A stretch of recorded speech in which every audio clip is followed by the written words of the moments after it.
चुनार में सड़क बन गई बा आफत, गड्ढा में गिरत बा गाड़ी, जिम्मेदार केहू नहीं लेता ये मोर भैया। नमस्कार दोस्तों, मिर्जापुर के चुनार में लगातार बारिश के बाद सड़क की हालत बेहाल हो गई बा। सड़क खुदाई के बाद कई जगह न बैरिकेड लगाल गई बा, न कोनो चेतावनी वाला साइन बोर्ड लगायल गई बा।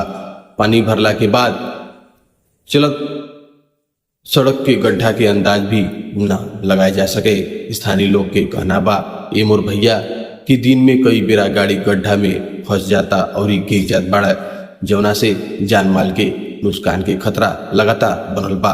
बारिश के बाद चुनार के कई रास्ता पर जल भराव और गड्ढा की समस्या की एक खबर भी सामने आ चुकी बा। इकर जिम्मेदारी के लिए भैया आप बतावे।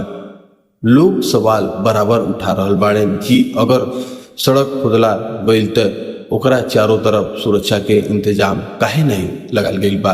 हादसा होके के बाद जिम्मेदारी डीएम ली है कि नगर पालिका के चेयरमैन ली है कि हम ले कि आप लेंगे रउआ के ले कि प्रशासन ले। स्थानीय लोग प्रशासन से मांग करत बाड़े कि तुरंत गड्ढा के बैरिकेड कराल जाए, चेतावनी बोर्ड लगाया जाए ताकि सड़क के मरम्मत कराई जाए, ताकि बरसात में और कोनो बड़ा हादसा न हो। कि ए मोर भैया इ पर विशेष ध्यान दी शासन और प्रशासन।